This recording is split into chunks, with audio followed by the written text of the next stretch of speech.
Hello everyone, स्वागत है आपका मेरे चैनल पर। और यहाँ मैं लेकर आई हूँ आज थर्ड फोर्थ फिफ्थ क्लास की एनसीईआरटी ईवीएस का निचोड़ है ये। और ये वन लाइनर में पूरा वीडियो होने वाला है और एक तरह से क्विक रिवीजन हो जाएगा आप लोगों का और बहुत अच्छी तैयारी हो जाएगी। इसी के बिहाव पे आपको क्वेश्चन देखने को मिलेंगे। और मैंने आज प्रैक्टिस सेट भी डाला था तो आपको समझ में आ गया होगा, ऐसे ही प्रैक्टिस सेट से क्वेश्चन बनते हैं जैसे मैं आज लेकर ये पूरा PDF ले आई हूँ। ठीक है, तो आप बिल्कुल भी मिस मत करिएगा, वीडियो को पूरा देखिएगा। थर्ड फोर्थ फिफ्थ क्लास की पूरी एनसीईआरटी का निचोड़ है ये। तो चलिए वीडियो को स्टार्ट करते हैं। पॉइंट है, चूहों की देखने की क्षमता कम होती है पर सूंघने, छूने और टेस्ट करने की क्षमता बहुत ही अच्छी होती है। ठीक है, ये पहला पॉइंट है। और मैं आपको एक चीज और बता देती हूँ, क्वेश्चन किस तरह से पूछे जाते हैं। क्वेश्चन जैसे पूछा जाएगा, डैश की सूंघने, छूने और टेस्ट करने की क्षमता बहुत ही अच्छी होती है लेकिन डैश की क्षमता कम होती है। दो डैश दे देंगे और दो दो ऑप्शन नीचे लिखा होगा, तो आपको पता होना चाहिए कि चूहों की देखने की क्षमता कम होती है। ठीक है, अब जैसे नेक्स्ट पॉइंट है, नागपुर के लोग दाल में चीनी डालते हैं। तो क्वेश्चन पूछ सकता है, कहाँ के लोग दाल में चीनी डाल के खाना पसंद करते हैं। तो ये हो जाएगा नागपुर के लोग। ठीक है, थर्ड क्वेश्चन है, डांस में हाथ और चेहरे के जरिए भावनाएं दिखाई जाती हैं जिन्हें मुद्रा और भाव कहते हैं। ये मेरे टाइम में क्वेश्चन पूछा गया था। डांस में हाथ और चेहरे के जरिए जो भावनाएं दिखाई जाती है उन्हें क्या कहते हैं। तो उन्हें मुद्रा और भाव कहते हैं। इसमें बहुत ही ज्यादा कंफ्यूजिंग ऑप्शन रखे गए थे जिन्हें सेलेक्ट करना मुश्किल हो रहा था। तो इसका राइट आंसर क्या हो जाएगा, हाथ और चेहरे के जरिए कौन सी भावनाएं दिखाई जाती है, मुद्रा और भाव दिखाई देते हैं। उल्लू अपनी गर्दन पीछे तक घुमा सकता है। जैसे क्वेश्चन पूछा जाएगा, कौन सा पक्षी अपनी गर्दन पीछे तक घुमा सकता है। तो राइट आंसर हो जाएगा उल्लू। पक्षियों के पंख उन्हें उड़ने में मदद करते हैं और गर्माहट भी देते हैं। पक्षियों के पुराने पंख झड़ते रहते हैं और नए आते रहते हैं। ठीक है, तो आप सभी को पता है पक्षियों के पंख उड़ने में तो मदद करते हैं लेकिन साथ के साथ क्या, गर्माहट भी देते हैं। और पुराने पंख जो होते हैं वो झड़ते रहते हैं और नए आते रहते हैं। ब्रेल लिपि एक मोटे कागज पर लिखी जाती है जिसमें एक नुकीली चीज से बिंदुओं को उभारा जाता है। जैसे क्वेश्चन पूछ सकता है, ब्रेल लिपि किस कागज पर लिखी जाती है। तो हो जाएगा मोटे कागज पर। और बिंदुओं को किस चीज से उभारा जाता है, नुकीली चीज से बिंदुओं को उभारा जाता है। ब्रेल लिपि में उभरे हुए बड़े बिंदुओं पर उंगलियों के सहारे इसे पढ़ा जाता है। ठीक है, ब्रेल लिखावट उन लोगों के लिए होती है जो आंखों से देख नहीं सकते, वह उन्हीं बिंदुओं को छू करके समझते हैं कि क्या लिखा है। तो सबसे पहले आपको समझ में आना चाहिए कि ब्रेल लिपि किसके लिए होती है। ब्रेल लिपि उन लोगों के लिए होती है जो आंखों से देख नहीं सकते, और वो क्या करते हैं, वे उन्हीं बिंदुओं को छू करके समझते हैं कि क्या लिखा है। ब्रेल लिपि लुईस ब्रेल जो कि फ्रांस के थे, उनके नाम पर इस लिपि का नाम रखा गया था। ये बहुत ज्यादा इंपॉर्टेंट है। ब्रेल लिपि का नाम किसके नाम पर पड़ा, ऐसे करके क्वेश्चन पूछा जा सकता है। तो राइट आंसर हो जाएगा लुईस ब्रेल के नाम पर। वे कहाँ के थे, वे फ्रांस के थे। लुईस ब्रेल की 3 साल की उम्र किसी दुर्घटना से इनकी आंखों की रोशनी चली गई थी। लुईस ब्रेल जो थे उनकी 3 साल की उम्र में आंखें चली गई थी, आंखों की रोशनी चली गई थी।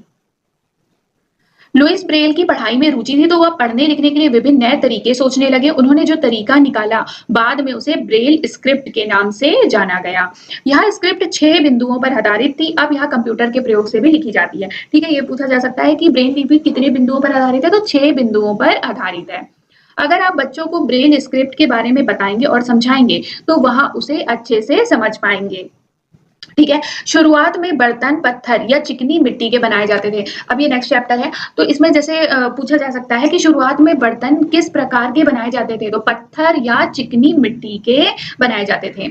श्रीनगर में प्रसिद्ध कहवा चाय बनाई जाती है। अब जैसे आएगा, कहवा चाय कहाँ बनाई जाती है, तो श्रीनगर में। श्रीनगर में क्या है, डल लेक कहाँ है, श्रीनगर में। शिकारा नाम की नाव से टूरिस्ट डल लेक में एंजॉय करते हैं। अब जैसे क्वेश्चन पूछा जा सकता है कि डल लेक में जो टूरिस्ट हैं वे किस नाव में एंजॉय करते हैं। तो नाम हो जाएगा शिकारा नाव। और जैसे पूछा जा सकता है कि शिकारा नाम की नाव कहाँ पर है, कहाँ पर टूरिस्टों के लिए चलाई गई है, तो हो जाएगा डल लेक में। और जैसे कहवा चाय हो गई और खाने पीने की जितनी चीजें हो जाती है ना, उसके बारे में बहुत क्वेश्चन पूछा जाता है, तो ध्यान दीजिएगा आप थोड़ा सा। श्रीनगर में प्रसिद्ध कहवा चाय बनाई जाती है। ठीक है, शिकारा नाम की नाव कहाँ चलती है, डल लेक में चलती है। डल लेक कहाँ है, डल लेक श्रीनगर में है। और हाउस बोट श्रीनगर में पाई जाती है। हाउस बोट भी कहाँ है, श्रीनगर में है। पक्षी कीड़ों को खाकर फलों को कीड़ों से बचाते हैं। फलों में जैसे कीड़े लग जाते हैं तो उनसे फलों की रक्षा कौन करता है, पक्षी। ठीक है, बज्जू नामक गांव राजस्थान में है। मैप को समझने के लिए सिंबल्स की समझ होना जरूरी है। अब जैसे पूछ सकता है कि बज्जू नामक गांव कहाँ पर है, तो हो जाएगा बज्जू नामक गांव राजस्थान में है। रीयूज वाटर के बारे में डिस्कशन करने से बच्चों में जल संरक्षण के प्रति जागरूकता आएगी। जैसे क्वेश्चन पूछा जा सकता है कि बच्चों में जल संरक्षण के प्रति जागरूकता आने के लिए आप किस प्रकार का डिस्कशन करेंगे क्लास में, तो हो जाएगा रीयूज वाटर के बारे में हम डिस्कशन करेंगे। ठीक है, ये मोस्ट इंपॉर्टेंट क्वेश्चन है जो अब आ रहा है। हांगकांग में सांप खाए जाते हैं और इसके सूप को क्या कहते हैं, लिंग हु फेन कहते हैं। जैसे क्वेश्चन पूछा जाता है लिंग हु फेन कहाँ का डिश है, तो हो जाएगा हांगकांग का। ठीक है, कश्मीर में सरसों के तेल में मछली को पकाकर खाते हैं, जबकि गोवा में नारियल के तेल में मछली को पकाया जाता है। तो कश्मीर में किसमें सरसों के तेल में मछली को पकाकर खाते हैं और गोवा में नारियल के तेल में। ये मोस्ट इंपॉर्टेंट है, जितने भी खाने से रिलेटेड क्वेश्चन है ना, ये बहुत पूछे जाते हैं ईवीएस में। ठीक है, और ये टेपियोका एक प्रकार का फल है जो केरल में उबाल कर खाया जाता है। ठीक है, टेपियोका कहाँ पाया जाता है, टेपियोका केरल में, और क्या है, ये एक प्रकार का फल है। वल्चर या गिद्ध मरे हुए जानवरों को खाता है, ये सभी को पता होगा। गिद्ध क्या करते हैं, गिद्ध मरे हुए जानवरों को खाते हैं। हमिंग बर्ड की चोंच सुई की नोक जैसी होती है। हमिंग बर्ड की चोंच कैसी होती है, सुई की नोक जैसी होती है। कबूतर की चोंच गुलाबी और पंख ग्रे रंग के होते हैं। कबूतर की चोंच गुलाबी और पंख कैसे होते हैं, ग्रे रंग के होते हैं। असम में, अब ये जो घरों से आता है ना क्वेश्चन, ये भी बहुत ज्यादा इंपॉर्टेंट होता है। जैसे असम में घर कैसे बनते हैं, मनाली में, शिमला में, राजस्थान में, इस तरह के बहुत क्वेश्चन बनते हैं, तो आप लोग ध्यान से देखिएगा। असम में घर जमीन से 10 से 12 फुट ऊपर होते हैं और यह बांस से बनाए जाते हैं। ठीक है, सबसे पहला पॉइंट क्या आ जाएगा इसमें, असम में घर जमीन से कितने ऊपर होते हैं, तो 10 से 12 फुट ऊपर होते हैं। दूसरा क्वेश्चन पूछा जा सकता है कि असम में घर किस चीज से बनाए जाते हैं, तो बांस से बनाए जाते हैं, और घर के अंदर भी लकड़ियों का ही प्रयोग होता है। कहां पर, असम में। असम में घर को ऊंचाई पर बनाए जाने का क्या कारण है, तो असम में भारी बारिश होती है, जिसके कारण घर में पानी भरने का खतरा बना रहता है। तो पानी घर में ना भरे, इसलिए घर जमीन से 10 से 12 फुट ऊपर बनाए जाते हैं। मनाली में किस तरह के घर बनते हैं, मनाली में पत्थर और लकड़ी दोनों से घर बनते हैं, और यहाँ बारिश के साथ साथ बर्फ भी पड़ती है। ठीक है, मनाली में पत्थर और लकड़ी दोनों से घर बनते हैं और असम में बांस से घर बनाए जाते हैं। ठीक है, अभी आ गया राजस्थान। राजस्थान में मड, जो एक प्रकार की गीली मिट्टी होती है, उसके घर बनाए जाते हैं, और जो छत होती है वो झाड़ियों से बनती है। ठीक है, राजस्थान में मड नाम याद रखिएगा, एक प्रकार की गीली मिट्टी होती है। कौन, मड जो होती है वो एक प्रकार की गीली मिट्टी होती है। मैं बार बार इसलिए आपको रिपीट करवा रही हूँ क्योंकि बहुत ज्यादा इंपॉर्टेंट है। ठीक है, और उसी के घर बनाए जाते हैं, और छत जो होती है वो किससे बनी होती है, झाड़ियों से बनती है। राजस्थान के लोग टैंक को क्या कहते हैं, राजस्थान के लोग टैंक को टंका भी कहते हैं। राजस्थान के लोग अपने घर के आंगन में क्या गड्ढा बनाते हैं। ठीक है, राजस्थानी लोग छत को ढलानदार बनाते हैं, जिससे वह बारिश के पानी को इकट्ठा करते हैं और उसका उपयोग दैनिक जीवन में करते हैं। जैसा आप सभी को पता होगा कि राजस्थान में पानी की बहुत किल्लत है, इस प्रकार से वो छत कैसा बनवाते हैं, ढलानदार बनवाते हैं, जिससे जो बारिश का पानी है वो नीचे आ जाए, और वो घर के आंगन में गड्ढा जो बनाते हैं ना, उसमें पानी वो स्टोर करते हैं, जिससे वो दैनिक जीवन में उसका यूज कर सके। हाथी से बहुत ज्यादा क्वेश्चन देखने को मिलते हैं, और होता है उसके आंसर बहुत बड़े बड़े से लिखे रहते हैं, और उसमें से 4 ऑप्शन देगा और बोलेगा इसमें से कौन सा गलत है, तो आपको 3 सही बताने पड़ेंगे। ठीक है, तो इसके लिए हाथी के बारे में आपको सब कुछ जानना बहुत जरूरी है।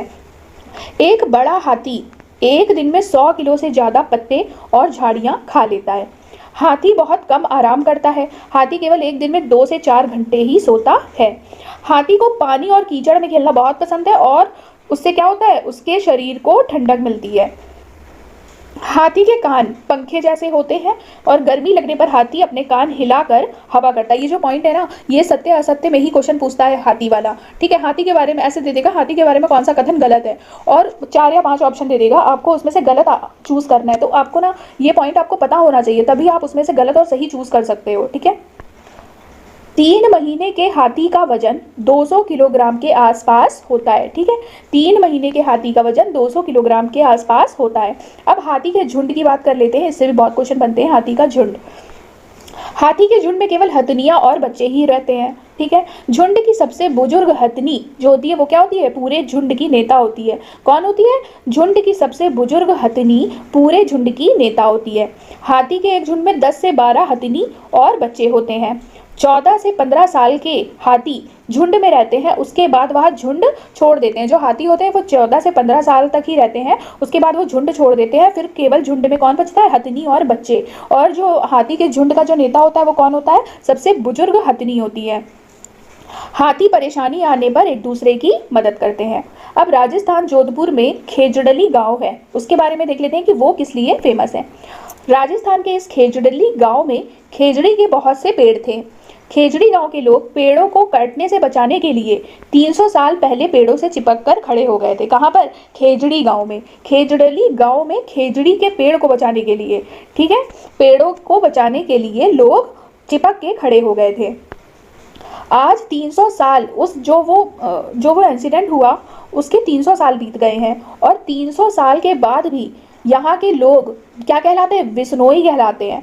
पेड़ों और जानवरों की रक्षा करते हैं। 300 साल के बाद भी जो लोग हैं वो बिश्नोई कहलाते हैं और पेड़ों और जानवरों की रक्षा करते हैं। और ये जो इलाका है ये राजस्थान में आता है, लेकिन फिर भी ये इलाका हरा भरा है। जानवर बिना किसी डर के इधर उधर घूमते हैं इस इलाके में, ठीक है। अब बात करते हैं खेजड़ी पेड़ के बारे में। खेजड़ी पेड़ किस लिए प्रसिद्ध है? तो यह पेड़ रेगिस्तानी इलाकों में खूब पाया जाता है और इसे ज़्यादा पानी की ज़रूरत नहीं होती। इस पेड़ की छाल दवा के काम आती है और इसकी लकड़ी में कभी कीड़ा नहीं लगता। खेजड़ी लकड़ी में कभी कीड़ा नहीं लगता और इसे ज़्यादा पानी की ज़रूरत नहीं होती और इसकी छाल दवा के काम आती है। पेड़ की फलियां सब्जी के काम आती हैं। पत्तियां वहां रहने वाले जानवर खाते हैं और इस पेड़ की छाया में बच्चे खेलते हैं। खेजड़ी वृक्ष से भी क्वेश्चन बहुत पूछे गए थे, तो आप लोग ध्यान से देखिएगा और नोट्स अपने बनाते हुए चलिएगा, ठीक है। बांस और रस्सी से बने पुल भारत के असम राज्य में पाए जाते हैं, ठीक है। बांस और रस्सी से बने पुल कहाँ पाए जाते हैं? भारत के असम राज्य में पाए जाते हैं। और ये इस तरह से क्वेश्चन पूछेगा ना कि भारत के किस राज्य में बांस और रस्सी से बने पुल के द्वारा बच्चे स्कूल जाते हैं, तो वो क्या हो जाएगा? असम राज्य में, ठीक है। असम राज्य में बच्चे बांस और रस्सी से बने पुल से स्कूल आना जाना करते हैं। क्यों करते हैं? क्योंकि असम राज्य में बहुत अधिक बारिश होती है और कभी कभी घुटनों तक पानी भर जाता है, ठीक है। नेक्स्ट है ट्रॉली। यह एक लकड़ी से बना हुआ झूला है। क्या है? यह लकड़ी से बना हुआ झूला है जो लोहे की रस्सी पर लगी होती है और पुली की मदद से ये रस्सी पर सरकता है। 4-5 बच्चे एक साथ इसमें बैठ सकते हैं। तो पेपर में पूछ सकता है ट्रॉली क्या है? ट्रॉली क्या है? एक लकड़ी से बना हुआ झूला है, ठीक है।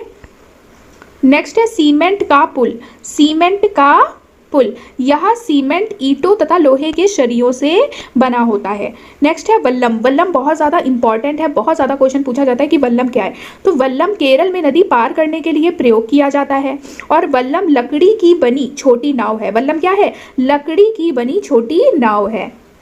ऊंट गाड़ी राजस्थान में एक जगह से दूसरा जगह आने जाने के लिए प्रयोग की जाती है। क्या? ऊंट गाड़ी। और ऊंट गाड़ी क्या है? रेत में आसानी से चल सकती है। नेक्स्ट है बैलगाड़ी। मैदानी इलाकों के गांव में अक्सर प्रयोग में लाई जाती है, ठीक है। अब हम देख लेते हैं जुगाड़। जो यहाँ आगे से मोटर बाइक की तरह दिखती है पर पीछे से लकड़ी के फट्टों से बनी होती है। घने जंगलों में दिन में भी अंधेरा रहता है और सन्नाटे में पक्षियों और जानवरों की आवाज़ें सुनाई देती हैं। अब ये जो पॉइंट है ना ये बहुत ज़्यादा इंपॉर्टेंट है, ठीक है। बर्फ पर पैर जमाते हुए ध्यान से चलना चाहिए क्योंकि बर्फ में पैर धंस जाते हैं और अगर बर्फ जमी हुई हो तो पैर फिसल भी सकता है, ठीक है। तो जैसे क्वेश्चन पूछा जा सकता है कि बर्फ पर किस तरह चलना चाहिए, तो बर्फ पर पैर जमाते हुए ध्यान से चलना चाहिए। उत्तराखंड में किस तरह के रास्ते पाए जाते हैं? तो उत्तराखंड में ऊबड़ खाबड़ पथरीले रास्ते पाए जाते हैं। पक्षियों के कान होते हैं कि नहीं? ये इस तरह से भी क्वेश्चन बन सकता है, बट हमें तो दिखते नहीं है। तो देखते हैं, पक्षियों के कान दिखते नहीं हैं लेकिन उनके सिर के दोनों तरफ छोटे छोटे छेद होते हैं। यह पंखों से ढके रहते हैं और इन्हीं की मदद से पक्षी सुनते हैं। छिपकली के भी छोटे छेद जैसे कान होते हैं जो बहुत ध्यान देने पर दिखाई देते हैं। क्या? अनीता कुशवाहा, जिसे स्टार गर्ल कहते हैं, मतलब चमकता सितारा। तो चमकते सितारे उन साधारण लड़कियों की असाधारण कहानियां हैं जिन्होंने स्कूल जाकर अपनी ज़िंदगी बदली। अनीता कुशवाहा एक ऐसी लड़की है जिन्होंने स्कूल जाकर अपनी ज़िंदगी बदली, इसलिए इन्हें चमकता सितारा यानी कि स्टार गर्ल कहा जाता है। अब बिहार का मुजफ्फरनगर लोचाहा गाँव, इसके बारे में देख लेते हैं। ये क्यों फेमस है? इस इलाके में लीची के पेड़ बहुत पाए जाते हैं, ठीक है। कहाँ पर? लोचाहा गांव में। और लोचाहा गांव कहाँ है? मुजफ्फरनगर, बिहार में।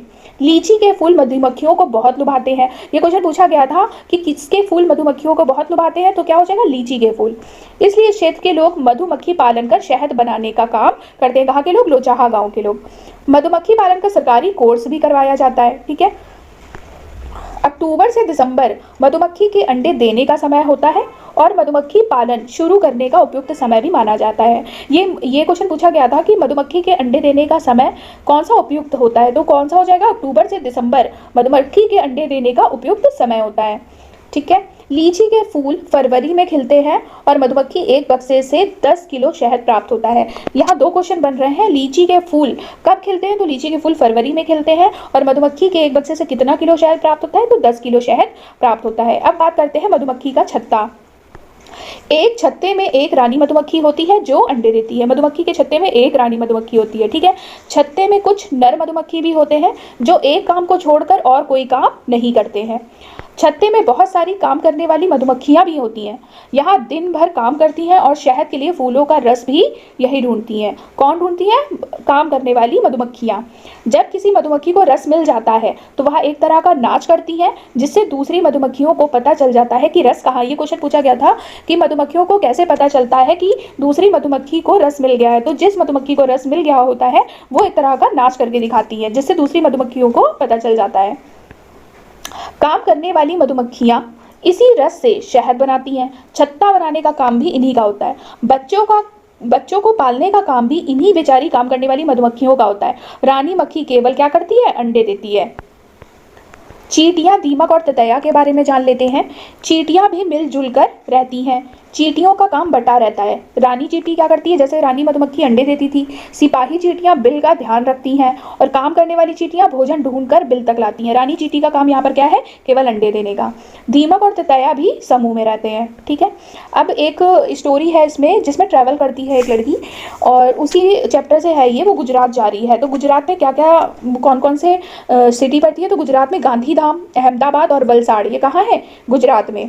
कोझीकोड कहाँ है? केरल, मडगांव में। मडगांव कहाँ है? गोवा में। और गोवा में कैसी मिट्टी पाई जाती है? लाल मिट्टी।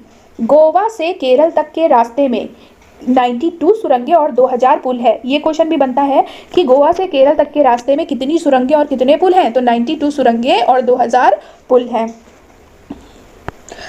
अब ये मेरे एग्जाम में पूछा गया था कि मलयालम में माँ की बड़ी बहन को क्या कहते हैं। मेरे में पूछा गया था कि मलयालम में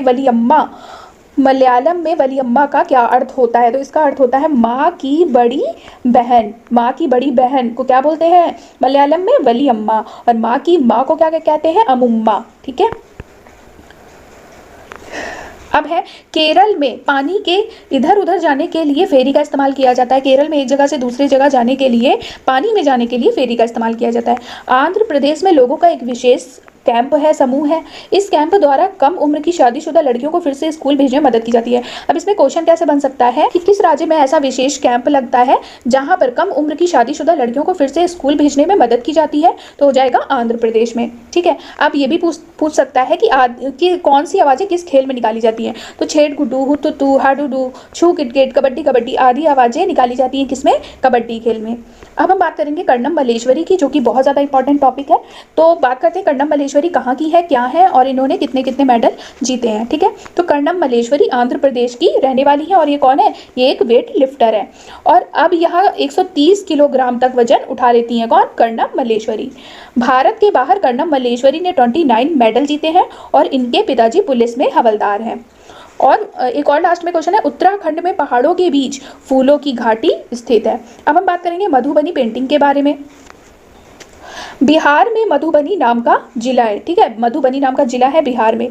त्योहारों एवं खुशी के मौके पर वहाँ घर की दीवारों और आंगन में एक तरह के चित्र बनाए जाते हैं। उसी को क्या बोला जाता है? मधुबनी पेंटिंग। और ये जो चित्र है पिसे हुए चावल के घोल में रंग मिलाकर बनाया जाता है। एक बार ये क्वेश्चन पूछा गया था कि मधुबनी पेंटिंग को बनाने में, रंग को तैयार करने में किसका घोल मिलाया जाता है? तो क्या हो जाएगा? चावल के घोल मिलाया जाता है रंग बनाने के लिए। ठीक है। और इन रंगों को बनाने के लिए नील, हल्दी, फूल, पेड़ों के रंग आदि का इस्तेमाल किया जाता है। और किस किस के चित्र बनाए जाते हैं? तो चित्र बनाए जाते हैं इंसानों के, जानवर के, पेड़, फूल, पक्षी, मछली आदि जंतुओं के चित्र बनाए जाते हैं किसमें? मधुबनी पेंटिंग में। और ये जो मधुबनी पेंटिंग है वो बनाई जाती थी बिहार के मधुबनी में, इसलिए इसका नाम पड़ गया मधुबनी पेंटिंग। अब ये भी पूछा जाता है कि किसकी सब्जी कहाँ पर फेमस है? तो कचनार के फूलों की सब्जी कहाँ फेमस है? उत्तर प्रदेश में। केले की फूलों की सब्जी कहाँ फेमस है? केरल में, ठीक है। सहजन के फूलों के पकौड़े कहाँ बनाए जाते हैं? महाराष्ट्र में बनाए जाते हैं। कहाँ? महाराष्ट्र में सहजन के फूलों के पकौड़े बनाए जाते हैं। गुलदावरी जीनिया से रंग भी बनाए जाते हैं, उन रंगों से कपड़ों को रंगा जाता है। अब जैसे क्वेश्चन पूछ सकता है कपड़ों को रंगने के लिए किसके रंग का प्रयोग किया जाता है, तो गुलदावरी जीनिया से बने रंगों का प्रयोग किया जाता है कपड़ों को रंगने के लिए, ठीक है। अब उत्तर प्रदेश का कन्नौज जिला किसके लिए फेमस है? इत्र के लिए फेमस है। और इस जिले में क्या क्या बनता है? फूलों से इत्र, गुलाब जल और केवड़ा तैयार किया जाता है। कहाँ पर? उत्तर प्रदेश के कन्नौज में। नेक्स्ट है डेरी गाजी खाना कहाँ है? पाकिस्तान में है। मिट्टी में गोबर मिलाने से मिट्टी में क्या नहीं लगता? मिट्टी में गोबर मिलाने से मिट्टी में कीड़ा नहीं लगता। मतलब कि अगर हम गोबर को खाद के रूप में बनाए तो मिट्टी में कभी भी कीड़ा नहीं लगेगा और उससे फसलें खराब नहीं होंगी। लकड़ी को दीमक से बचाने के लिए नीम व कीकर की लकड़ियां फ्रेम पर बिछा दी जाती हैं। तो ऐसा क्वेश्चन बन सकता है कि लकड़ी को दीमक से बचाने के लिए क्या किया जाता है? नीम व कीकर की लकड़ियां फ्रेम पर बिछा दी जाती हैं। सोहना गांव कहाँ पर है? हरियाणा में है। और सोहना से दिल्ली जाने में रास्ते में क्या पड़ता है? गुड़गांव मिलता है। पानी को साफ करने का सबसे अच्छा तरीका है पानी को उबाल लेना। ऐसे क्वेश्चन भी एग्जाम में पूछे जाते हैं। अब है बेलवनिका गांव। बेलवनिका गांव जो कि कर्नाटक में है और ये किस लिए फेमस है ये भी देख लेते हैं। बेलवनिका गांव में जुलाई के महीने में प्याज उगाने का काम शुरू होता है। कब? जुलाई के महीने में, मतलब कि अभी प्याज उगाने का काम शुरू होता है। खूंटी के मदद से खेत की मिट्टी को नरम किया जाता है। ये इस तरह के क्वेश्चन बहुत इंपॉर्टेंट है कि खेत की मिट्टी को नरम कैसे किया जाता है? खूंटी के मदद से नरम किया जाता है। और ये भी पूछा गया था कि कर्नाटक में हल को क्या कहते हैं? तो कर्नाटक में हल को कुरिगे कहते हैं। क्या कहते हैं? हल को कुरिगे कहते हैं। कुछ पौधे बिना बोए खेतों में अपने आप ही उग जाती हैं, उन्हें क्या कहते हैं? ऐसे क्वेश्चन पूछा गया था, तो उन्हें क्या कहते हैं? खरपतवार कहते हैं। खरपतवार को खेतों से निकालना बहुत जरूरी होता है, नहीं तो सारा खाद पानी खरपतवार ही ले लेते हैं और फसल कम होती है। जो खरपतवार होती है ना, आपने देखा होगा कि हम जो फसल उगाते हैं उसके बीच बीच में थोड़ी सी घास जैसी उग जाती है, तो वो खरपतवार होती है। तो अगर हमने खरपतवार को नहीं उखाड़ा तो वो क्या करती हैं? जो भी हम फसलों के लिए खाद और पानी डालते हैं तो वो खुद ले लेती हैं, फसलों को उतना खाद और पानी नहीं मिल पाता। तो इसलिए खरपतवार को उखाड़ना बहुत ज़्यादा ज़रूरी होता है। अगर प्याज को समय से ना खोदा जाए तो वो क्या होंगे? जमीन के अंदर ही सड़ जाएगा। कर्नाटक में हसिया को क्या कहते हैं? कर्नाटक में हसिया को इलगे कहते हैं। और हल को क्या बोला गया था? हल को बोला गया था कुरिगे और हसिया को बोला गया है इलगे। अब गिज्जू भाई बधेका के बारे में देख लेते हैं। गिज्जू भाई बधेका गुजरात में रहते थे और वह बच्चों के लिए मजेदार किस्से, कहानियां और पत्र लिखा करते थे। जैसे क्वेश्चन पूछ लिया गिज्जू भाई बधेका बच्चों के लिए क्या करते थे, तो मजेदार किस्से और कहानियां और पत्र लिखा करते थे। अब हम बात करेंगे कलचिड़ी मतलब इंडियन रॉबिन के बारे में। इंडियन रॉबिन के घोंसले में पौधों की नाजुक टहनी, जड़ें, ऊन, बाल, रुई सब बिछा होता है। ऐसे बहुत क्वेश्चन पूछते हैं कि ये चिड़िया अपना घोंसला किस तरह से बनाती है, अपने घोंसले में क्या क्या यूज़ करती है और कौन सी चिड़िया अपने बच्चे को कैसे पालती है। इस तरह के क्वेश्चन बहुत पूछे जाते हैं ईवीएस में, ठीक है। कलचिड़ी के घोंसले में पौधों की नाजुक टहनी, जड़ें, ऊन, बाल, रुई सब बिछा होता है। कलचिड़ी की चोंच अंदर से लाल होती है। कलचिड़ी क्या खाती है? छोटे छोटे कीड़े खाती है। कौवे के घोंसले में लोहे के तार और लकड़ी की शाखाएं होती हैं। कौवे के घोंसले में क्या होता है? लोहे की तार और लकड़ी की शाखाएं। कोयल अपना घोंसला नहीं बनाती है। कोयल कौवे के घोंसले में अंडे देती है। ऐसा क्वेश्चन पूछा गया था कि कौन सी चिड़िया है वो कौवे के घोंसले में अंडे देती है, तो क्या हो जाएगा उसका राइट आंसर? कोयल। कौवा अपने अंडों के साथ कोयल के अंडे को भी पालता है। ऐसे भी क्वेश्चन पूछा गया था कि कौन अपने अंडों के साथ कोयल के अंडे को भी पालता है, तो हो जाएगा कौवा। कभी कभी कोयल कौवे के अंडे को फेंक देती है और अपने अंडे को रख देती है। बहुत स्मार्ट है भैया कोयल तो।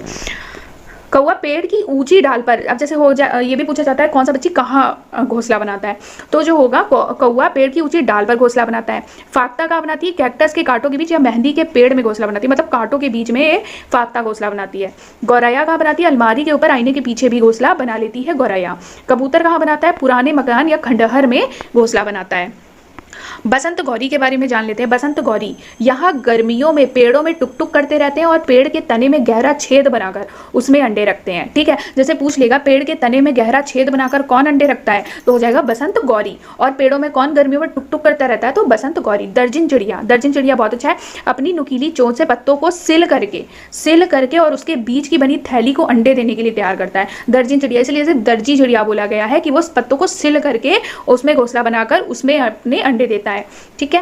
शक्करखोरा, शक्करखोरा से बहुत क्वेश्चन बनते हैं। या किसी छोटे पेड़ या झाड़ी की लटकती डाली पर अपना लटकता हुआ घोंसला बनाता है। शक्करखोर लटकता हुआ घोंसला बनाता है, ठीक है। ऐसे भी पूछा जाता है कि लटकता हुआ घोंसला कौन सा पक्षी बनाता है, तो हो जाएगा शक्करखोरा।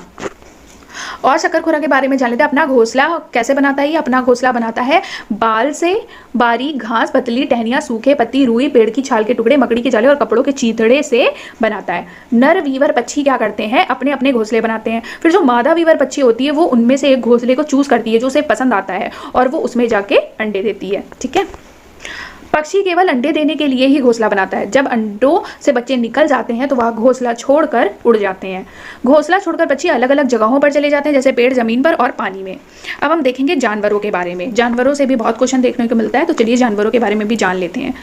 गाय के आगे के दांत पत्तों को काटने के लिए छोटे होते हैं और घास चबाने के लिए पीछे के दांत चपटे और बड़े होते हैं। जैसे पूछा जाता है कि पत्तों को काटने के लिए गाय के कौन से दांत इस्तेमाल होते हैं, तो गाय के आगे के दांत पत्तों को काटने के लिए होते हैं। और घास चबाने के लिए गाय के कौन से दांत इस्तेमाल होते हैं, तो घास चबाने के लिए पीछे के दांत चपटे और बड़े होते हैं। बिल्ली के दांत कैसे होते हैं? बिल्ली के दांत नुकीले होते हैं जो मांस को फाड़ने और काटने के काम आते हैं। सांप के दांत कैसे होते हैं? सांप के दांत तो नुकीले होते हैं लेकिन वह अपने शिकार को क्या करता है? चबा कर नहीं खाता बल्कि निगल कर खाता है। अब देखते हैं गिलहरी के दांत। गिलहरी के दांत क्या होते हैं? हमेशा बढ़ते रहते हैं, क्योंकि गिलहरी के दांत काटने और कुतरने के कारण हमेशा घिसते रहते हैं। जैसे पूछ सकता है कौन सा ऐसा जंतु है जिसके दांत हमेशा बढ़ते रहते हैं, तो हमारा राइट आंसर क्या हो जाएगा? गिलहरी के दांत। ठीक है, पर्यावरण शिक्षा केंद्र कहाँ पर है? अहमदाबाद में है। गंदा पानी पीने से क्या होता है? दस्त और हैजा हो सकता है। दस्त या उल्टी में शरीर का बहुत सारा पानी निकल जाता है, इसलिए पानी की कमी को पूरी करने के लिए थोड़ी थोड़ी देर में पानी पीते रहना चाहिए। जैसे ये क्वेश्चन पूछा जा सकता है, दस्त या उल्टी आ रही हो तो हमें क्या करना चाहिए? हमें क्या करना चाहिए? पानी की कमी को पूरा करने के लिए थोड़ी थोड़ी देर में पानी पीते रहना चाहिए। होलगुंडी गांव कहाँ पर है? होलगुंडी गांव है कर्नाटक में। बच्चों की पंचायत कहाँ पर है? भीमा संघ होलगुंडी गांव में है। ये भी एक लेसन है इसमें क्लास 4 की एनसीईआरटी में। ठीक है, नलमड्डा कहाँ पर है? आंध्र प्रदेश में है। बाजार गांव कहाँ है? महाराष्ट्र में। घास की जड़ें, घास की जड़ें के बारे में देख लेते हैं, बहुत क्वेश्चन पूछा जाता है। घास की जड़ें बहुत मजबूत होती हैं, इन्हें खुरपी से खोदकर ही निकाला जा सकता है। घास का पौधा जितना जमीन के ऊपर होता है ना, उससे कहीं ज्यादा जमीन के अंदर होता है। अब देखते हैं हम बरगद के पेड़ के बारे में। बरगद की पेड़ की लटकन, उसकी जड़ें होती हैं। जो बरगद से आपने देखा होगा, बरगद जिसने भी देखा होगा नीचे लटकता हुआ आता है, हम सोचते हैं ये लटकन है उसकी, बट लटकन नहीं, वो उसकी क्या होती है? जड़ें होती हैं। वे टहनियों से निकलती हैं। ठीक है, वे टहनियों से निकलती हैं और बढ़ते बढ़ते जमीन के अंदर चली जाती हैं। बरगद की लटकन वाली जड़ें मजबूत खंभों की तरह, जो जड़ें निकलती हैं लटकती हुई बरगद की, वो क्या करती हैं? पेड़ को सहारा देती हैं। आप कोई हरा, और ये भी बहुत इंपॉर्टेंट है, जैसे आप कोई हरा पेड़ नहीं काट सकते, ठीक है, भले ही आपने क्यों ना लगाया हो, पेड़ काटना एक अपराध है। और अगर आप कोई पेड़ काटना चाहते हो तो आपको सरकारी दफ्तर से उसके लिए परमिशन लेनी पड़ती है। अब हम देखेंगे रेगिस्तानी ओक पेड़ के बारे में। रेगिस्तानी ओक पेड़ ऑस्ट्रेलिया कहाँ पाया जाता है? रेगिस्तानी ओक पेड़, रेगिस्तानी ओक पेड़ ऑस्ट्रेलिया के रेगिस्तान में पाया जाता है और इसकी ऊंचाई 11 से 12 फीट होती है और पत्तियां बहुत ही कम होती हैं। इस रेगिस्तानी ओक पेड़ की जड़ें 200 से 300 फीट की गहराई तक जाती हैं, जब तक कि वे पानी तक ना पहुंचाए। ये पूछा गया था कि कौन सा ऐसा पेड़ है जिसकी जड़ें तब तक चलती जाती हैं जब तक कि वो पानी तक ना पहुंच जाए, तो इसका राइट आंसर हो जाएगा रेगिस्तानी ओक पेड़ की जड़ें। ठीक है, रेगिस्तानी ओक पेड़ के तने में पानी जमा होता रहता है। जब कभी इस इलाके में पानी की कमी होती है तो वहां के लोग क्या करते हैं? इसके तने के अंदर पतला पाइप डालकर पानी निकाल लेते हैं। अब हम देखते हैं बिहू का त्यौहार। बिहू का त्यौहार कहाँ मनाया जाता है और क्यों मनाया जाता है, इसके बारे में भी जानकारी देख लेते हैं। बिहू का त्यौहार असम में मनाया जाता है और क्यों मनाया जाता है? चावल की नई फसल के कटने पर मनाया जाता है। भेला घर, भेला घर क्या होता है? असम में घास और बांस से बना घर को भेला घर बोलते हैं। बिहू से पिछले दिन की शाम को क्या बोलते हैं? उरुका। जैसे क्वेश्चन पूछा जा सकता है कि उरुका क्या है, तो बिहू से पिछले दिन की शाम उरुका कहलाती है। बोरा व चेवा, बोरा व चेवा क्या है? चावल के दो प्रकार है। क्या है? चावल के दो प्रकार हैं जो पकने के बाद चिपचिपे हो जाते हैं, इसे असम में खाया जाता है। ये वेरी वेरी इंपॉर्टेंट है, मैं बता रही हूँ आप लोगों को। चेवा चावल, कढ़ाई को आग में रखकर उसमें पानी उबालेंगे और भीगे हुए चावल से भरी हुई कढ़ाई इस पर रख देंगे तथा उसे केले के पत्तों से ढक देंगे। थोड़ी देर बाद चेवा चावल खाने के लिए तैयार है। कभी कभी ना रेसिपी भी पूछ लेता है, एक बार इसने रोटी बनाने की भी रेसिपी पूछी थी एग्जाम में, तो इस तरह का भी आप पॉइंट देखते हुए एग्जाम में जाइएगा। असम में चाय के साथ पीठा दिया जाता है। असम में चाय के साथ क्या दिया जाता है? पीठा दिया जाता है। और पीठा क्या होता है? पीठा क्या होता है? बना हुआ केक है जो भारत के असम, उड़ीसा और पश्चिम बंगाल में ज्यादा खाया जाता है। पीठा कहाँ कहाँ ज्यादा खाया जाता है? असम, उड़ीसा और पश्चिम बंगाल में। बिहू त्यौहार में औरतें किस कलर के वस्त्र पहनती हैं? तो बिहू त्यौहार में औरतें पीले रंग के वस्त्र पहनती हैं। औरतें पीले रंग के वस्त्र पहनती हैं और लड़कियां रंग बिरंगी मेखला चादर पहनती हैं। जैसे पूछ लेगा बिहू त्यौहार में औरतें किस कलर के कपड़े पहनती हैं, तो पीले। लड़कियां किस क्या पहनती हैं? तो रंग बिरंगी मेखला चादर पहनती हैं। भात शुक्तो, भात शुक्तो क्या होता है? भात शुक्तो होता है चावल और रसे वाली सब्जी। अब पोचमपल्ली, पोचमपल्ली बहुत पूछा जाता है। पोचमपल्ली जो क्या है? पोचमपल्ली जिला है आंध्र प्रदेश का। इस जिले के अधिकतर लोग बुनकर हैं, अतः इस बुनाई को पोचमपल्ली के नाम से जाना जाता है। पोचमपल्ली जिला जो है ना वो आंध्र प्रदेश में है और पोचमपल्ली में लोग क्या करते थे? ज्यादातर बुनाई करते थे। तो इनकी बुनाई जो ये बुनाई करते थे ना, उसी को पोचमपल्ली नाम दे दिया गया। ठीक है, और देखते हैं क्या क्या चीज़ें फेमस है। तो कुल्लू की शाल फेमस है, मधुबनी पेंटिंग जो कि बिहार में है वो फेमस है, असम की सिल्क फेमस है और कश्मीरी कढ़ाई फेमस है। ठीक है, मलयालम में पिता का छोटा भाई को क्या बोला जाता है? मलयालम में चिट्टियप्पन बोला जाता है पिता का छोटा भाई। कजुम्मा बोला जाता है पिता के छोटे भाई की पत्नी को। ठीक है, केरल में क्या है? मसालों का बगीचा है। क्वेश्चन पूछा जा सकता है कि पहली महिला जिन्होंने पूरी परेड की कमान संभाली, तो वो कौन थी? लेफ्टिनेंट कमांडर वहीदा प्रिज्म थी। ठीक है, धन्ना मंडी गांव कहाँ पर है? राजौरी, जम्मू कश्मीर में है। जब परेड होती है तो पीछे कितनी टुकड़ियां चलती हैं? 4 टुकड़ियां चलती हैं। और पूरी परेड में कितने निर्देश दिए जाते हैं? 36 निर्देश दिए जाते हैं। और स्किप्टो पुल क्या है? पूछ लेगा स्किप्टो पुल क्या है, तो ये क्या है? लद्दाख का एक गाँव है। अब लद्दाख के बारे में जान लेते हैं। लद्दाख में माँ को क्या बोला जाता है? आमाले। पिता को क्या बोला जाता है? आबाले। और बाबा को? पहला पॉइंट है जानवरों में भी देखने, सुनने और महसूस करने की शक्ति होती है। मैंने यहाँ हर चैप्टर से पॉइंट जो भी इंपॉर्टेंट पॉइंट मुझे लगी हैं वो मैंने ऐड कर लिए हैं। ठीक है, जानवरों में भी देखने की होती है, सुनने की होती है और महसूस करने की शक्ति होती है। चींटियां चलते समय जमीन पर कुछ ऐसा पदार्थ छोड़ती हैं जिसे सूंघकर पीछे आने वाली चींटियों को रास्ता मिल जाता है। ये मुझे प्रैक्टिस सेट में क्वेश्चन मिला था कि चींटियां लाइन से कैसे चलती हैं, तो इसका आंसर यही होगा कि चींटियां चलते समय जमीन पर कुछ ऐसा पदार्थ छोड़ती हैं जिसे सूंघकर पीछे आने वाली चींटियों को रास्ता मिल जाता है और वो लाइन बनाकर चलती रहती हैं। मच्छर हमारे शरीर की गंध, खासकर पैरों के तलवे की गंध को सूंघकर हमें ढूंढ लेता है। मच्छर हमारे शरीर की गर्मी से भी हमें ढूंढ लेता है। ये भी बहुत ज़्यादा इंपॉर्टेंट है पॉइंट, क्योंकि इस तरह के क्वेश्चन बहुत बनते हैं कि मच्छर हमें कैसे ढूंढ लेता है, कि मनुष्य कहाँ पर है और हमें कैसे काटना है, तो वो पैरों के तलवे की गंध को सूंघ लेता है। और अगर ऑप्शन में ये ना हो तो दूसरा ऑप्शन, मच्छर हमारे शरीर की गर्मी से भी हमें ढूंढ लेता है। ठीक है, सड़कों पर कुत्तों की भी अपनी जगह बटी होती है। एक कुत्ता दूसरे कुत्ते के मल मूत्र की गंध से जान लेता है कि उसके इलाके में बाहर का कुत्ता आया था। आपने नोटिस किया होगा, जब भी अगर आपके पास पेट होगा, डॉगी होगा, तो आप अगर उसको घुमाने ले जाते होंगे तो वो रास्ते में टॉयलेट करते हुए जाता है, क्योंकि वो पता अपना एक इलाका बनाता है कि ये मेरा इलाका है और इस इलाके में बाहर का कोई भी कुत्ता नहीं आना चाहिए। ठीक है, तो ये लोग क्या करते हैं, इस तरह से अपना इलाका डिवाइड कर लेते हैं। रेशम का कीड़ा अपनी मादा को उसकी गंध से कई किलोमीटर दूर से ही पहचान लेता है। ठीक है, अब बात करते हैं पक्षियों के बारे में। ज़्यादातर पक्षियों की आंखें उनके सिर के दोनों तरफ होती हैं। पक्षी एक ही समय में 2 अलग अलग चीज़ों में नज़र रख सकते हैं। ठीक है, एक ही समय में 2 अलग अलग चीज़ों को देख सकते हैं। हम लोग क्या है, हम मनुष्य एक समय में एक ही चीज़ को देख पाते हैं, लेकिन जो पक्षी है वो एक ही समय में अलग अलग चीज़ों पर नज़र रख सकते हैं। जब यहाँ बिल्कुल सामने देखते हैं तब इनकी दोनों आंखें एक ही चीज़ पर होती हैं, और जब ये बिल्कुल सामने नहीं देखते, इधर उधर देखते हैं, तो इसका मतलब क्या है कि वो अलग अलग चीज़ों पर अपना दृष्टि डाले हुए हैं। ज़्यादातर पक्षियों की आंखों की पुतली घूम नहीं सकती, वे अपनी गर्दन हिलाकर या घुमाकर ही आसपास की चीज़ों को देखते हैं। ठीक है, नेक्स्ट पॉइंट है, पक्षी जब दोनों आंखें एक ही चीज़ पर केंद्रित करते हैं तो उन्हें चीज़ की दूरी का एहसास होता है। जब पक्षी एक ही चीज़ पर अपनी दोनों आंखें केंद्रित करते हैं तो उन्हें पता चल जाता है कि वो चीज़ उनसे कितनी दूर पर है। जब पक्षी अपनी दोनों आंखें अलग अलग चीज़ों पर केंद्रित करते हैं तो उनका देखने का दायरा बढ़ जाता है। इस तरह के क्वेश्चन बहुत देखने को मिलते हैं। ठीक है, चील, बाज और गिद्ध हमसे 4 गुना ज़्यादा देख सकते हैं। ये मोस्ट इंपॉर्टेंट पॉइंट है, चील, बाज और गिद्ध हमसे 4 गुना ज़्यादा देख सकते हैं। आमतौर पर माना जाता है कि दिन में जागने वाले जानवर कुछ रंग देख पाते हैं और रात में जागने वाले जानवर हर चीज़ को सफ़ेद और काला ही देख पाते हैं। ठीक है, जैसे क्वेश्चन बनेगा कि दिन में जागने वाले ज़्यादातर जानवर क्या रंग देख पाते हैं, तो ऑप्शन में कुछ रंग देख पाते हैं। ठीक है, और रात में जागने वाले जानवरों को किस तरह के कलर दिखते हैं, तो सफ़ेद और काला ही देख पाते हैं। सांप के बाहरी कान नहीं होते। ठीक है, वह जमीन पर हुए कंपन को ही सुनता है, तो सांप के कान नहीं होते, वो कंपन को महसूस करके ही सुनता है।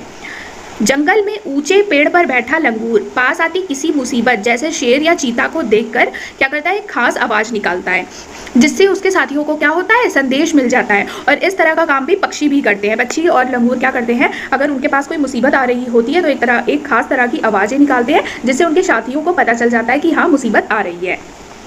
कुछ पक्षी क्या करते हैं, अलग अलग खतरों के लिए अलग अलग तरह की आवाज़ें निकालते हैं, जिससे उनके साथियों को पता चल जाए। मछलियाँ खतरों की चेतावनी के लिए क्या करती हैं, एक दूसरे को बिजली की तरंगों से जानकारी पहुंचाती हैं। जैसे क्वेश्चन पूछ लेगा, मछलियाँ खतरों की चेतावनी किस तरह से एक दूसरे तक पहुँचाती हैं, तो बिजली की तरंगों से। ठीक है, बिजली की तरंगों से जानकारी पहुँचाती हैं। कुछ जानवर तूफान या भूकंप आने से कुछ समय पहले ही अजीब हरकतें करने लगते हैं। जंगलों में रहने वाले लोग समझ जाते हैं कि कुछ अनहोनी होने वाली है। ठीक है, जैसे कि बोलते हैं ना कि कुत्ता जब रोने लगता है तो कुछ अशुभ होने लगता है। ये सब मान्यताएं फैली हुई हैं पहले के ज़माने की, तो ये सब इनमें कुछ हद तक क्या है, रियलिटी भी होती है। सन 2004 में दिसंबर के माह में सुनामी से कुछ समय पहले जानवरों के अजीब व्यवहार और उनके द्वारा दी गई चेतावनी भरी आवाज़ों को अंडमान की खास आदिवासी जनजाति समझ गई और उन्होंने वहां एक इलाका खाली कर दिया। इस प्रकार यह लोग सुनामी से बच गए। ठीक है, नेक्स्ट पॉइंट है, डॉल्फिन भी अलग अलग तरह की आवाज़ें निकालती है और एक दूसरे से बात करती है। वैज्ञानिकों का मानना है कि कई जानवरों की अपनी पूरी भाषा होती है। ठीक है, बहुत से जानवर किसी खास मौसम में लंबी गहरी नींद में चले जाते हैं, जैसे छिपकली। आपने देखा होगा कि छिपकली सर्दियों के मौसम में दिखती ही नहीं है, वो केवल गर्मियों में दिखती है और बोलते हैं कि वो गहरी नींद में चली जाती है उस टाइम पे। स्लॉथ के बारे में देख लेते हैं। स्लॉथ भालू जैसे दिखते हैं पर यह भालू नहीं होते। स्लॉथ बहुत ज़्यादा इंपॉर्टेंट है, बहुत ज़्यादा क्वेश्चन स्लॉथ से देखने को मिलता है। ठीक है, वेरी वेरी इंपॉर्टेंट है स्लॉथ। ठीक है, मैं अलग से भी स्लॉथ के ऊपर वीडियो बना दूंगी आप लोगों को समझाने के लिए। अभी आप लोग यहाँ पे देख लीजिए। स्लॉथ क्या है, भालू जैसे दिखते हैं पर यह भालू नहीं होते। स्लॉथ दिन में करीब 17 घंटे पेड़ों से उल्टे लटक कर मस्ती से सोते हैं। स्लॉथ सप्ताह में एक बार शौच करने के लिए पेड़ से नीचे उतरते हैं। स्लॉथ जिस पेड़ पर रहते हैं उसी के पत्ते खाकर अपना पेट भरते हैं। 40 वर्ष के अपने जीवन में यह केवल 8 पेड़ों पर घूमने की तकलीफ उठाते हैं। जो स्लॉथ होता है बहुत ज़्यादा आलसी जानवर होता है। ये दिन में 17 घंटे तो करीब सोता ही है और एक बार केवल शौच करने के लिए पेड़ से नीचे उतरता है और वो उस पेड़ पर तब तक रहता है जब तक कि उस पेड़ पर सारे पत्ते खत्म नहीं हो जाते। ठीक है, बाघ के बारे में देख लेते हैं। बाघ अंधेरे में हमसे 6 गुना बेहतर देख सकते हैं। बाघ की मूछें हवा में हुए कंपन को भाप लेती हैं, जिससे उसे शिकार की सही स्थिति का पता चल जाता है और अंधेरे में रास्ता ढूंढने में बाघ को मदद मिलती है। मतलब बाघ की मूछें भी देख रहे हो, मतलब हवा में हुए कंपन को भी भाप लेती है। जैसे पूछ लेगा क्वेश्चन कि बाघ को शिकार की सही स्थिति का पता कैसे चलता है, तो बाघ की मूछें हवा में हुए कंपन को भाप लेती हैं, जिससे उसे शिकार की सही स्थिति का पता चल जाता है। और बाघ क्या है, अंधेरे में भी, मतलब अंधेरे में जितना हमें दिखता है उससे भी 6 गुना बेहतर देख सकता है। बाघ मौके के अनुसार अपनी आवाज बदलता रहता है। बाघ का गर्जना की आवाज 3 किलोमीटर दूर से भी सुनी जा सकती है। ठीक है, कितने किलोमीटर, 3 किलोमीटर दूर से भी सुनी जा सकती है। बाघ हवा की वजह से, पत्तों के हिलने और शिकार की वजह से झाड़ियों के हिलने से हुई आवाज़ में अंतर का पहचान कर सकता है। बाघ कितना ही इंटेलिजेंट है, फिर तो मैं क्या ही बोलूँ। मतलब पत्तों के हिलने की आवाज़ से वो समझ जाता है कि पत्ते हवा की वजह से हिल रहे हैं और शिकार की वजह से, जैसे कोई जानवर, जैसे कि हिरन छिपा है और झाड़ियाँ हिल रही हैं, तो उसे समझ में आ जाता है कि वहाँ पे शिकार है, मतलब मुझे शिकार करना है। ठीक है, बाघ के दोनों कान बाहर की आवाज़ों को अच्छे से सुनने के लिए अलग अलग दिशाओं में बहुत ज़्यादा घूम सकते हैं। ठीक, जिम कॉर्बेट नेशनल पार्क कहाँ पे है, उत्तराखंड में है। और घना पक्षी विहार कहाँ है, राजस्थान के भरतपुर जिले में है। सपेरों को, ये क्वेश्चन पूछा गया था मेरे एग्जाम में, सपेरों को क्या बोलते हैं, कालबेलिया भी कहते हैं। किसे, सपेरों को क्या कहते हैं, कालबेलिया भी कहते हैं। नाग गुनफन ऐसे डिज़ाइन, रंगोली, कढ़ाई और दीवारों को सजाने के लिए सौराष्ट्र, गुजरात और दक्षिण भारत में प्रयोग किया जाता है। कालबेलिया नाच में सांप जैसी मुद्राएं होती हैं, इंपॉर्टेंट पॉइंट है। तुम्बा, खंजरी, बीन आदि सूखी लौकी से बनाए जाते हैं। ये भी इंपॉर्टेंट है, ये भी क्वेश्चन मेरे एग्जाम में था। तुम्बा, खंजरी, बीन आदि सूखी लौकी से बनाए जाते हैं। हमारे देश में पाए जाने वाले सांपों में केवल 4 तरह के सांप ही जहरीले होते हैं और उनके नाम नाग, करेत, दुबोइया और भफाई है। सांप जब किसी को काटते हैं तो उनके 2 खोखले जहर वाले दांत से दूसरे व्यक्ति या जानवर के शरीर में चला जाता है। सांप के द्वारा काटे हुए व्यक्ति को सीरम नाम की दवा दी जाती है। ठीक है, ये इंपॉर्टेंट पॉइंट है। सांप के द्वारा काटे हुए व्यक्ति को सीरम नाम की दवा दी जाती है, जो सांप के जहर से ही बनाई जाती है। उड़ीसा के कालाहांडी जिले में सबसे अधिक चावल पैदा किया जाता है। जैसे क्वेश्चन पूछ लेगा सबसे अधिक चावल कहाँ पैदा किया जाता है, तो उड़ीसा के कालाहांडी जिले में। नेक्स्ट पॉइंट है, आत्रेयपुरम जिला कहाँ है, आंध्र प्रदेश में है। आत्रेयपुरम जिला आंध्र प्रदेश में है। भारत के विभिन्न प्रांतों में आम पापड़ को अलग अलग नाम से पहचाना और पुकारा जाता है। जैसे कि आम पापड़ को हिंदी में आमावट बोलते हैं, बंगाली में आम सोट्टो बोलते हैं, असम में आमटा बोलते हैं, तेलुगु में मामिड़ी तंद्रा बोलते हैं और मराठी में अम्बावड़ी बोलते हैं। स्वाद और पाचन के बारे में जान लेते हैं। हमारे पेट का तापमान कितना, कभी कभी पेपर में पूछ लेता है हमारे पेट का तापमान कितना होता है, तो हमारे पेट का तापमान 30 डिग्री सेंटीग्रेड होता है। ठीक है, हमारे पेट में पाए जाने वाला रस अम्लीय होता है। आगे देखते हैं, सबसे ज़्यादा भारत में चावल का उत्पादन किस जिले में होता है? उड़ीसा के कालाहांडी जिले में होता है। ठीक है, ऐसा पूछ सकता है कि भारत में सबसे ज़्यादा चावल का उत्पादन कहाँ पर होता है? तो उड़ीसा के कालाहांडी जिले में होता है। अब उड़ीसा में इतना चावल होता है, फिर भी यहाँ के लोग बहुत ज़्यादा क्या है? गरीब है। कांच के जार या बोतल में अचार रखने से पहले अच्छी तरह से सुखाया जाता है ताकि उसमें कोई नमी ना रह जाए, वरना अचार खराब हो जाएगा। ऐसा भी क्वेश्चन पूछा जाता है कि कांच के जार या बोतल में अचार कैसे सुरक्षित रखा जा सकता है? तो अच्छी तरह से सुखा कर उस बर्तन को उसमें अचार रखने से अचार कभी भी खराब नहीं होगा। ठीक है, पिक्चर प्लांट को नेपेंथीज भी कहते हैं। पिक्चर प्लांट को क्या कहते हैं? नेपेंथीज भी कहते हैं। पिक्चर प्लांट से बहुत ज़्यादा क्वेश्चन देखने को मिलता है। ठीक है, पिक्चर प्लांट एक विशेष प्रकार की गंध को छोड़कर कीड़ों को आकर्षित करता है और फिर उनका शिकार कर लेता है। क्या करता है पिक्चर प्लांट? कीड़ों को आकर्षित करता है। किस प्रकार से? एक विशेष प्रकार की गंध छोड़कर। वेलक्रो क्या होता है? वेलक्रो सैंडल में खुरदरा सा हिस्सा है जिसको पहनने के बाद चिपकाया जाता है। ठीक है, वेलक्रो का आविष्कार किसने किया था? तो वेलक्रो का आविष्कार किया था जॉर्ज द मेस्ट्रेल ने। कब किया था? 1948 में किया था। और उनको यह विचार कैसे आया था? उनको यह विचार कांटों वाले बीज से आया था। पौधे घूम नहीं सकते, एक बार वे एक ही जगह पर रहते हैं, परंतु उनके बीज लंबी यात्रा करते हैं। जैसे कि पौधों के बीज कपड़ों में चिपककर पानी में बहकर भी यात्रा करते हैं। सोयाबीन की फली पकने पर फूट जाती है और उनसे सोयाबीन के बीज निकल आते हैं।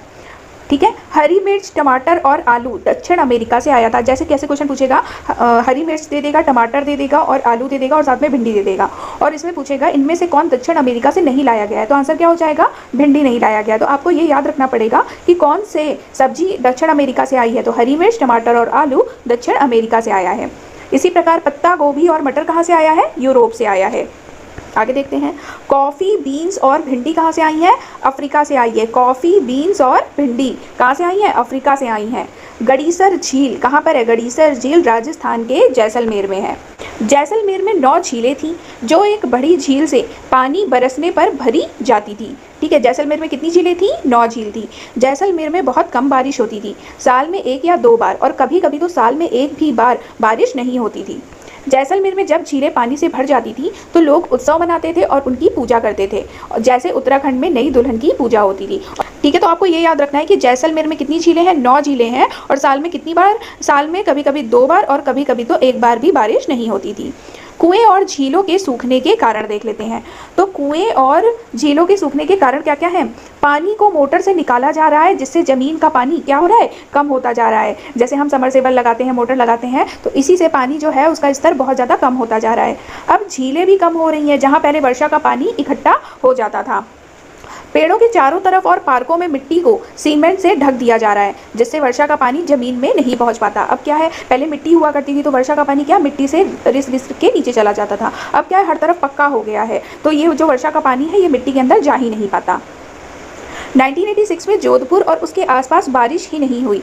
फिर लोगों को ध्यान आया कि वहाँ एक पुराना कुआं या बावली है। फिर लोगों ने पैसे इकट्ठे किए और लगभग 200 ट्रक कूड़ा निकाला गया और लोगों को वहाँ पर क्या मिला? पानी मिला। ठीक है, प्यासे जोधपुर को बावली से पानी मिला। कुछ सालों बाद वहाँ अच्छी वर्षा हुई और बावली को लोग फिर भूल गए।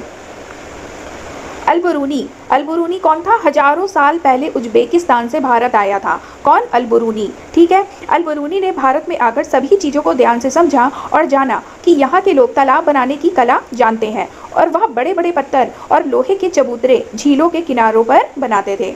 अल-बरूनी ने सारी बात को विस्तृत रूप से लिखा। यह सारी बातें 1973 में मिली एक स्टाम्प पर लिखी थी, जो अल-बरूनी के जन्म के 1000 साल बाद मिला था। तो आपसे क्वेश्चन क्या पूछ सकता है कि अल-बरूनी कहाँ से आया था? तो अल-बरूनी उज्बेकिस्तान से आया था। ठीक है, मृत सागर का पानी सबसे ज़्यादा क्या होता है? खारा होता है। जैसे क्वेश्चन पूछ सकता है किस सागर का पानी सबसे ज़्यादा खारा है? तो मृत सागर का पानी सबसे ज़्यादा खारा है। मृत सागर समुद्र तल से 418 मीटर नीचे दुनिया का सबसे निचला बिंदु कहा जाने वाला सागर है। इसे खारे पानी की सबसे निचली झील भी कही जाती है। जो मृत सागर है वो समुद्र तल से सबसे नीचे है, 418 मीटर नीचे, और यह दुनिया का सबसे निचला बिंदु वाला सागर है। ठीक है, और इसे क्या कहा जाता है? पानी की सबसे निचली झील कहा जाता है। मृत सागर के 1 लीटर पानी में 300 ग्राम तक नमक मिल सकता है। मृत सागर के पानी का घनत्व ज़्यादा होने के कारण लोग उसमें डूबते नहीं हैं और उसकी सतह पर क्या होते हैं? तैरते रहते हैं। 1930 में दांडी मार्च का आयोजन किया गया था। यह आयोजन इसलिए था क्योंकि भारतीयों को समुद्र से नमक बनाने की इजाज़त नहीं थी। और ये दांडी यात्रा किसने चलाई थी? गांधी जी ने चलाई थी। ये भी एक चैप्टर है और इससे भी क्वेश्चन पूछे जाते हैं। दांडी यात्रा कब हुई थी? 1930 में। दांडी यात्रा अहमदाबाद से गुजरात के समुद्र के किनारे तक चली थी। कहाँ से कहाँ तक? अहमदाबाद से गुजरात के समुद्रों के किनारे तक। अब देखते हैं बीमारी के बारे में। मलेरिया में बुखार, कपकपी और ठंड के साथ आता है। मलेरिया के लक्षण क्या है? बुखार जो है वो कपकपी और ठंड के साथ आता है। मलेरिया की दवा क्या है? सिनकोना पेड़ की छाल। ये क्वेश्चन पूछा गया था एग्जाम में कि मलेरिया की दवा क्या है? सिनकोना पेड़ की छाल से मलेरिया दूर होता है। ठीक है, और ये वाला क्वेश्चन भी बहुत ज़्यादा पूछा जाता है। लोहा या आयरन हमें किससे मिलता है? गुड़, आंवला और बहुत सी हरे पत्ती वाली सब्जियों से हमें लोहा या आयरन मिलता है। मक्खियों से भी कई तरह की बीमारियां होती हैं। एल्गी या शैवाल एक तरह का क्या है? जलीय पौधा है। एल्गी या शैवाल एक तरह का जलीय पौधा है जो मौसम में कब आता है? जो बरसात के मौसम में आता है। रोनाल्ड रॉस ने सबसे पहले बताया कि मलेरिया मच्छरों से फैलता है। ये क्वेश्चन पूछा जा सकता है एग्जाम में कि किसने सबसे पहले बताया कि मलेरिया मच्छरों से फैलता है? तो आंसर हो जाएगा रोनाल्ड रॉस ने सबसे पहले बताया था। मलेरिया एक कोशिका वाले पैरासाइट्स परजीवी से होता है जिसे प्लाज्मोडियम कहते हैं। मलेरिया के परजीवी का वाहक मादा एनाफिलीज मच्छर है जिसके पंख गहरे और धब्बेदार होते हैं। याद रखिएगा, जो मलेरिया है वो किससे होता है? मादा एनाफिलीज मच्छर से होता है। अब ईवीएस पेडागोजी की बात कर लेते हैं। 15 क्वेश्चन तो आप सभी को पता है कि इस तरह से थ्योरी वाइज पूछे जाएंगे और 15 क्वेश्चन पेडागोजी के आएंगे, तो चलिए वो भी डिस्कस कर लेते हैं। बच्चे क्लासिफिकेशन की स्किल सीख सकते हैं अगर उन्हें कुछ वर्गीकरण करने को कहा जाए, जैसे जानवर, वस्तुएं आदि। जैसे क्वेश्चन पूछा जाएगा बच्चे को क्लासिफिकेशन की स्किल कैसे सिखा सकते हैं, तो ऑप्शन दिए रहेंगे और ऑप्शन में ये भी होगा वर्गीकरण करना सिखा के। ठीक है, इस तरह से आप आंसर को टिक कर सकते हैं। नेक्स्ट पॉइंट है बच्चे को अपने आसपास की सूचनाएं एकत्र करने के लिए मोटिवेट या प्रोत्साहित किया जा सकता है क्योंकि वे आसपास के वातावरण से ज्यादा अच्छे से सीखते हैं। बच्चे को प्रकृति में ऑब्जर्व करने का अवसर दें, ना कि केवल कक्षा में ही प्रकृति के बारे में बताएं। प्रकृति के बारे में सक्रिय भागीदारी होने से उनमें प्रकृति के प्रति प्यार और जागरूकता बढ़ेगी। मतलब यह है कि बच्चे को हम केवल थ्योरी ही ना रटाते रहे, हम उसको प्रैक्टिकल भी करने दें, हम उसे बाहर निकाल के ले जाएं, हरे भरे गार्डन में ले जाएं ताकि वो प्रकृति से और जुड़ सकें। शिक्षक कक्षा में बच्चे को बाहरी दुनिया से जोड़कर चीजों को पढ़ा सकते हैं जिससे बच्चों को ज्यादा समझ में आता है और वह चीजों को दुनिया से जोड़कर देख पाते हैं। ये सभी को पता है कि शिक्षक को कक्षा से बाहर की दुनिया से भी जोड़ना चाहिए ताकि बच्चे को और अच्छे से समझ में आ पाए और दुनियादारी की समझ भी हो पाए। बच्चों को समूह में कार्य करने के लिए प्रेरित करें जिससे उनकी डाइवर्सिटी या विविधता के गुण बनाने में मदद मिलेगी। ठीक है, बच्चों को अच्छी और प्रेरित कहानियां पढ़ाने के लिए प्रेरित करना चाहिए। बच्चों को क्रिएटिविटी में प्रोत्साहित करें। बच्चों को चित्रकला में भी कुछ बनाने को दें। ठीक है, बट कई बार बच्चों को वर्गीकरण करने का अवसर दें और उन्हें खुद निर्णय लेना सिखाएं। ये सारे जो पॉइंट्स है ये ईवीएस के ही पॉइंट्स है जो मैं बता रही हूँ आपको। ठीक है, किसान, डॉक्टर, ग्रैंड पेरेंट्स और भी बहुत से सामाजिक विषयों पर बच्चों से बात करें और उनके बारे में बताएं। जैसे नए नए टॉपिक ला सकते हैं, किसान के बारे में, डॉक्टर के बारे में। डॉक्टर टॉपिक ले लिया और उससे बोला गया, बच्चों से बोला गया कि इनके बारे में कुछ बताएं, तो वो जैसे जैसे सोचेगा, समझेगा और उनके बारे में बताएगा, उसी की समझ बढ़ेगी और वो दूसरे बच्चे का भी पॉइंट सुनेगा कि दूसरे बच्चे डॉक्टर के बारे में क्या बता रहे हैं, तो बच्चे की और नॉलेज बढ़ेगी। ठीक है, बच्चों को पेड़ से दोस्ती करना सिखाएं और उनका ध्यान कैसे करना है यह बताएं और उन्हें पर्यावरण के प्रति जागरूक करें। ठीक है, बच्चों को अपने देश की संस्कृति, रीजनल सॉन्ग, नृत्य, इन सभी विषयों की जानकारी दें और उनमें और ज्यादा जानने की उत्सुकता जगाएं। बच्चों को आसानी से यूज होने वाले रिसोर्सेज के बारे में बताएं और उनको बढ़ावा दें। ये सब हमें करना चाहिए। मतलब हम कौन है? हम लोग सीटेट देने जा रहे हैं, आप लोग सीटेट देने जा रहे हो, आप लोग कौन है? एक टीचर हो। ठीक है, तो टीचर, एज अ टीचर आप बच्चों से क्या क्या करवाओगे? बच्चों को आसानी से यूज होने वाले रिसोर्सेज के बारे में बताओगे। ठीक है, बच्चों को उनके अनुभवों से जोड़कर चीजों को समझाएं। बच्चों को खुद को एक्सप्रेस करने का मौका दें। बच्चों से जेंडर इशू पर डिस्कशन करें। जेंडर इशू क्या क्या है इस पर डिस्कशन करें और उनको बताएं। बच्चों को पक्षियों के बारे में बताएं। बच्चों को मैप पर जगह कैसे ढूंढनी है, कैसे मैप देखनी है, ये सब जानकारियां हमें देनी चाहिए। बच्चों को बताएं जैसे गेम में नियम होते हैं या बनाए जाते हैं, वैसे भी अपनी जिंदगी में भी अच्छे नियम बनाएं और उनका पालन करें। बच्चों को फूलों के बारे में उनकी पहचान करना और उनकी विशेषताएं बताएं। बच्चों को पर्यावरण और समाज के बारे में, बच्चों को खाने पीने का प्रोग्राम ऑर्गेनाइज करवाएं। बच्चों को सिखाएं कि अपने पड़ोसी, अपनों से बड़े छोटे लोगों से कैसे बात करें। ये सब जो पॉइंट है ना, ये आपको हेल्प करेंगे क्वेश्चन का, पेडागोजी के क्वेश्चन का आंसर ढूंढने में। ठीक है, अब जैसे कि साथ में खाने पीने का प्रोग्राम ऑर्गेनाइज करवाएं। जैसे कि क्वेश्चन पूछ सकता है कि एक बच्चा बहुत कम बोलता है, वो अपने कमरे में ही बैठा रहता है, वो किसी से बात करना पसंद नहीं करता, वो सबसे अलग अलग रहना पसंद करता है, क्लास में भी वो साथ में नहीं बैठता। तो सबसे पहले क्या है, साथ में खाने पीने का प्रोग्राम ऑर्गेनाइज कराएं, साथ में वो बड़े बैठे, अपने पड़ोसी, अपने बड़े छोटे लोगों से बात करें। तो ये सब क्या है, हमें सिखाना चाहिए। ये सब पॉइंट से क्या है, ये सब जो पॉइंट है ना, इससे आप आंसर देना सीख सकते हो पेडागोजी के। बच्चों को हमें क्या करना चाहिए, इतिहास के बारे में जानकारी देनी चाहिए। बच्चे को सुरक्षात्मक नियम सिखाएँ, जैसे कि आग से कैसे बचना है आदि के बारे में। बच्चों को प्रतिशत का प्रयोग आम ज़िंदगी में होने वाली चीज़ों के माध्यम से बताना चाहिए, ठीक है? जैसे कि अब क्वेश्चन पूछ लेगा कि बच्चे को प्रतिशत का प्रयोग करना हम कैसे सिखा सकते हैं? तो ऑप्शन हो जाएगा पढ़ाई के माध्यम से, रट कर सिखाकर, और क्या हो जाएगा आम ज़िंदगी में होने वाली चीज़ों के माध्यम से। तो हमारा राइट आंसर क्या होगा? आम ज़िंदगी में होने वाली चीज़ों के माध्यम से हम बच्चों को प्रतिशत का प्रयोग आसानी से समझा सकते हैं। बच्चे को टेम्परेचर या तापमान के बारे में जानकारी दें, और ऐसी बहुत सी चीज़ें हैं जिन्हें बच्चों के बारे में आसानी से सिखाया व समझाया जा सकता है।